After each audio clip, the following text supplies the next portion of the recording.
Hello বন্ধুরা, Malaysia ভ্রমণের দ্বিতীয় পর্বে আপনাদের সকলকে জানাই স্বাগত। আগের পর্বে আপনাদের দেখিয়েছি আমাদের কলকাতা থেকে মালয়েশিয়া আসার যাবতীয় তথ্য। আজকের ভিডিওতে আপনাদের দেখাবো প্রথম দিন আমরা মালয়েশিয়ার কোথায় কোথায় ঘুরলাম। আমরা ফ্রেশ হয়ে নিলাম একটুখানি, আর একটু খাওয়া দাওয়াও করে নিলাম। এরপরে আমরা যাব বাটু কেভে। তো এখান থেকে আমরা কিভাবে বাটু কেভে যাচ্ছি সেটা তোমাদেরকে দেখাবো।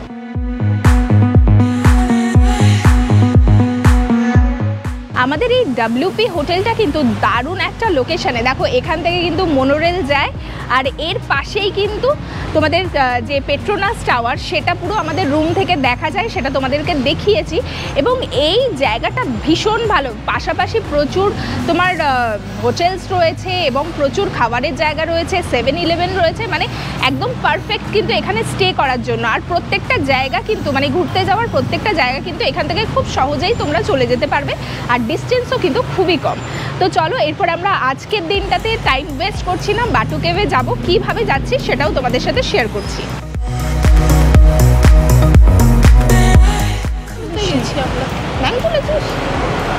দেখো মনোরেল যাচ্ছে ওপর দিয়ে। তো আমাদের এই হোটেল থেকে বাটু কেভ যাওয়ার জন্য দুটো অপশন রয়েছে, সেটা হচ্ছে একটা হচ্ছে গ্র্যাব অ্যাপ, আর একটা হচ্ছে KTM-এ করে, অর্থাৎ ওই মেট্রো রেলের মতোই একটা রেল রয়েছে যেটাতে ঘন্টায় একটা করেই ছাড়ে, সেটাতে করে মোটামুটি 25 মিনিট মতো লাগে যেতে। তো আমরা ঠিক করেছি ওটাতে করে যাব, কেননা গ্র্যাব অ্যাপে আপাতত আমাদেরকে দেখাচ্ছে একটা গাড়ি 25 রিঙ্গিত করে লাগছে। এই প্রাইসটা কিন্তু আপ ডাউন করে।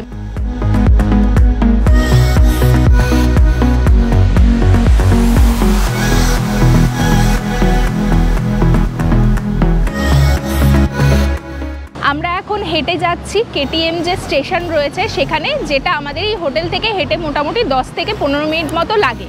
তো দুপুরবেলাতে আমরা হেঁটে হেঁটে এখন যাচ্ছি। আর ওয়েদার কিন্তু আজকে দারুণ সুন্দর। এখানে সাধারণত ভীষণ রোদ থাকে, গরম থাকে, আজকে কিন্তু ওয়েদার ভীষণ ভালো, মানে পুরো মেঘলা মেঘলা ওয়েদার। তো হেঁটে যেতে কিন্তু কোনো সমস্যাই হচ্ছে না। আর নতুন দেশ একটু এক্সপ্লোর করতে কার না ভালো লাগে পায়ে হেঁটে।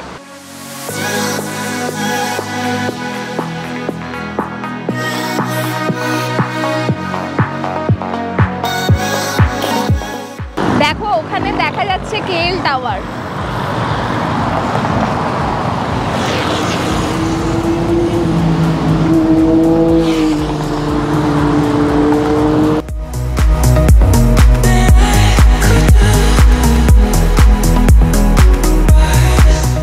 আমরা হোটেল থেকে মোটামুটি 5-7 মিনিট মতো হেঁটে এলাম, আর হেঁটে এসে পৌঁছে গেছি যে সোগো মলটা দেখতে পাচ্ছ এই মলের সামনে। এর পাশেই কিন্তু KTM এবং MRT স্টেশন রয়েছে, ওখান থেকে আমরা KTM ধরে যাব বাটু কেভ।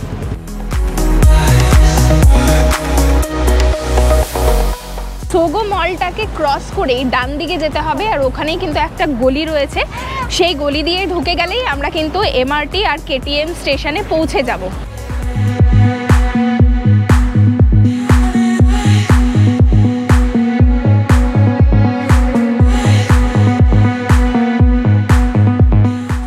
দেখো এটা হচ্ছে সোগো মল, আর তার পাশ থেকে এই যে রাইটের দিকে যে গলিটা চলে যাচ্ছে, এই গলিটা ধরে হেঁটে গেলেই পৌঁছে যাব MRT আর KTM স্টেশনে। এই সামনেরটা হচ্ছে LRT, আর এটার পেছন দিকেই হচ্ছে KTM স্টেশন। আমরা KTM থেকে বাটু কেভের ট্রেন ধরবো। এটা দিয়ে উঠে গেলেই তোমরা পৌঁছে যাবে LRT স্টেশনে।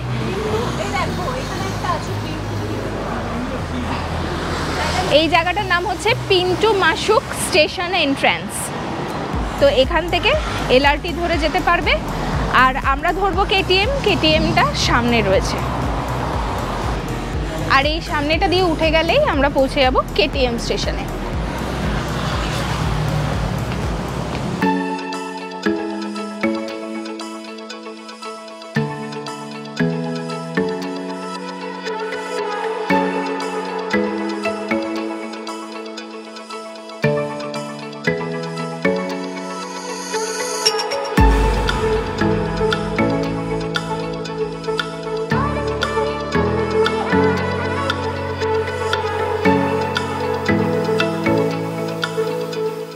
পৌঁছে গেছি KTM স্টেশনে। অনেকটাই হাঁটতে হলো, কিন্তু ওই 10-15 মিনিট মতো তো আমাদের লাগলো। মানে আমরা তো একটু ফটো তুলতে তুলতে এলাম। সোজা যদি চলে আসো তাহলে মোটামুটি ওই 8 থেকে 10 মিনিটই লাগবে। আর এখানে সিঁড়িগুলো কিন্তু অনেকটাই রয়েছে।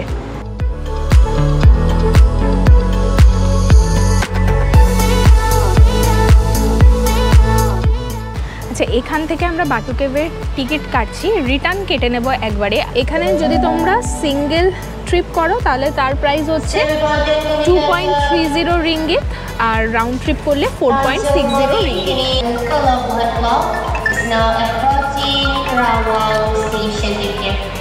আমরা আমাদের টিকিট কেটে নিয়েছি বাটু কেভে যাওয়ার জন্য। আমরা রাউন্ড ট্রিপ কেটেছি, আর আমাদের প্ল্যাটফর্ম নাম্বার 1 থেকে ট্রেনটা ধরতে হবে।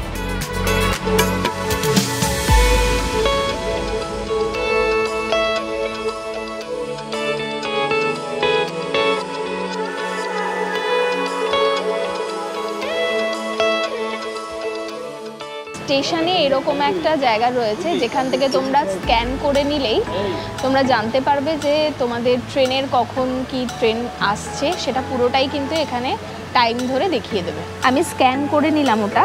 আর দেখো এখানে পরপর এই ব্যাংক নাগেরা স্টেশন থেকে আমরা যাব বাটু কেভস। আমাদের ট্রেন আসবে 15:59, আর সেটা আসবে 1 নম্বর প্ল্যাটফর্মে। দেখো এখানে পুরো লিখে দিয়েছে। আর শিডিউলের এখানে যদি আমি ক্লিক করি তাহলে দেখিয়ে দেবে যে কখন কোথায় আসছে। ট্রেনটা 16:20-তে ঢুকে যাবে বাটু কেভে, দেখো। আর এখান থেকে হচ্ছে 1, 2, 3, 4, 5টা স্টপেজের পরেই আমরা নামবো বাটু কেভে।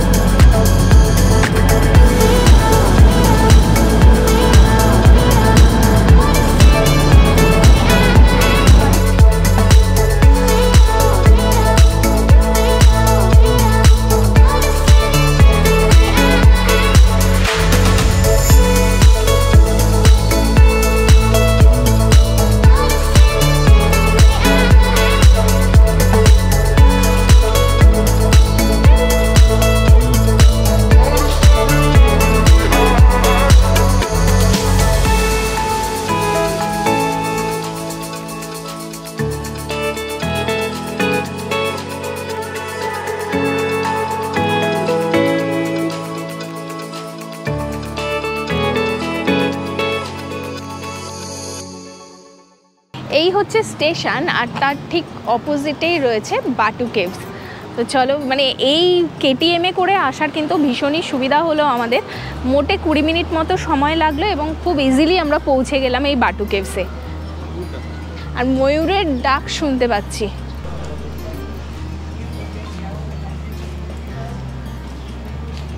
এখানে কিন্তু প্রচুর স্টলস রয়েছে, জল, ফুচকার দোকানও কিন্তু এখানে রয়েছে।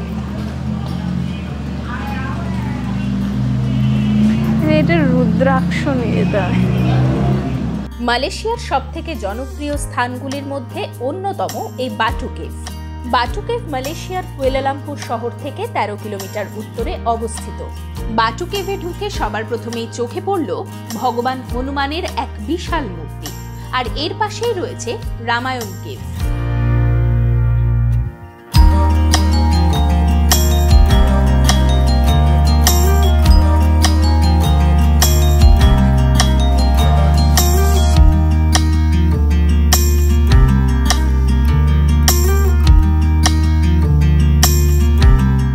হনুমান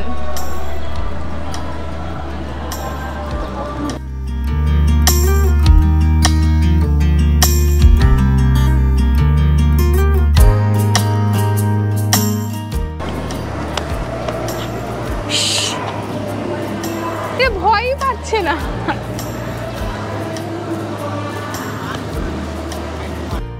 বাটু কেভ ভগবান মুরুগান অর্থাৎ কার্তিকের মন্দির, যেখানে বিশ্বের সবথেকে বড় কার্তিকের মূর্তি রয়েছে।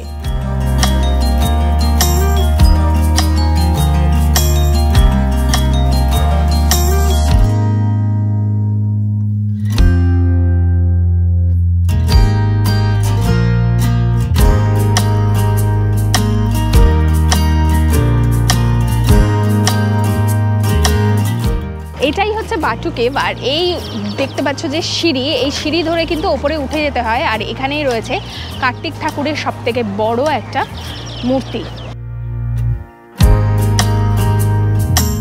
মন্দিরের সামনে অনেক পায়রা ও হনুমান ঘুরে বেড়ায়, তাদেরকে খাওয়ানোর জন্য খাবারও এখানে কিনতে পাওয়া যায়।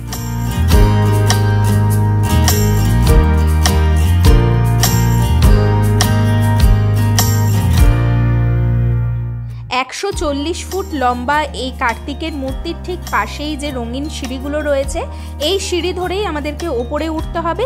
আর এখানে টোটাল 272টা সিঁড়ি রয়েছে। এই সিঁড়িগুলো পেরিয়ে উপরে পৌঁছাবো এবং সেখানেই রয়েছে মন্দির।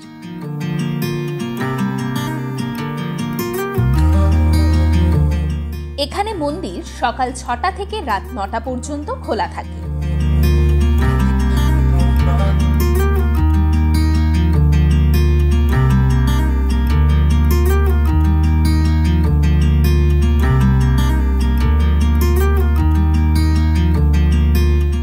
এই গুহাটি অনেক বড় এবং গুহার ভিতরেই রয়েছে মন্দির। সকল ধর্মের মানুষই এই মন্দিরে আসতে পারেন।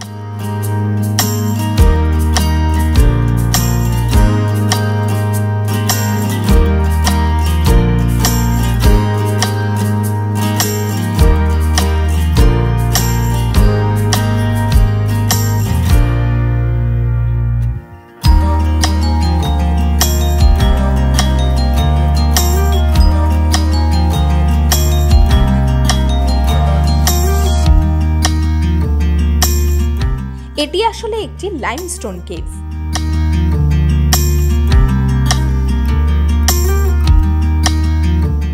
এখানে 3টি বড় গুহা ও বেশ কিছু ছোট গুহা রয়েছে।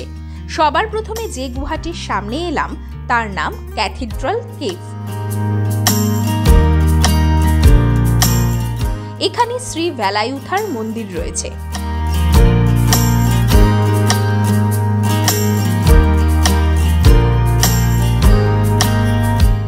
এখানে আপনাদের বলে দিই, মন্দিরে প্রবেশের ক্ষেত্রে এখানে পোশাকের উপরে কিছু নিষেধাজ্ঞা রয়েছে।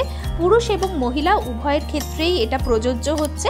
এখানে আপনারা জিন্স চাইলে পরে আসতে পারেন, কিন্তু শর্টস জাতীয় জিনিসপত্র পরে আসতে পারবেন না এবং হাত ঢাকা এবং হাঁটুর নিচ অবধি জামা কাপড় পরে আপনারা ইজিলি এই মন্দিরে প্রবেশ করতে পারবেন।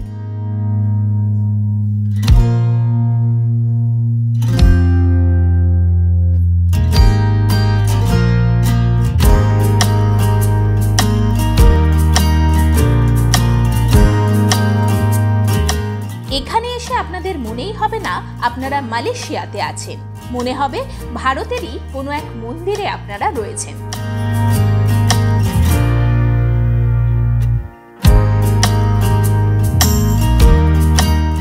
এখান থেকে দেখো সারাক্ষণ জল পড়েই যাচ্ছে।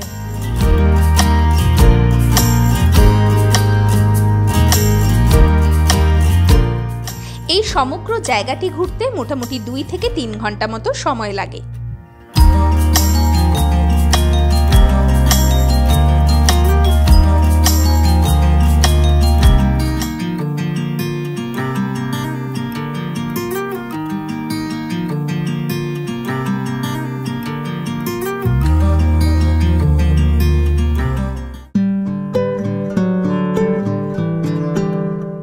মন্দিরের সামনে এখানে অনেকগুলি ইন্ডিয়ান ভেজ রেস্টুরেন্টও রয়েছে, চাইলে এখানে আপনারা খাওয়া দাওয়া করতে পারেন।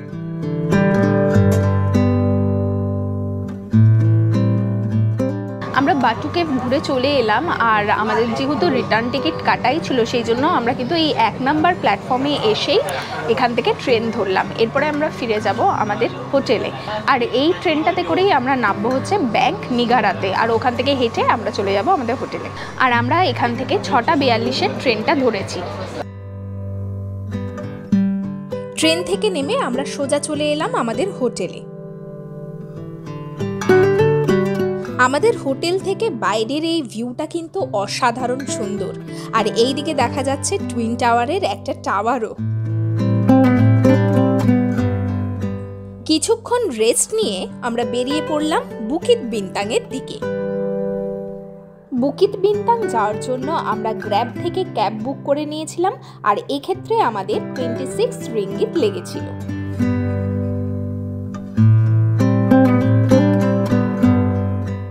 রাতের বেলা এই জায়গাটা কিন্তু অসাধারণ সুন্দর। তোমরা যারা মালয়েশিয়াতে আসছো এবং কুয়ালালামপুরে থাকছো তারা কিন্তু একদিন অবশ্যই এই রাতের বেলাতে এসে বুকিত বিন্তাংকে নিজের মতো করে উপভোগ করে যেতে পারো।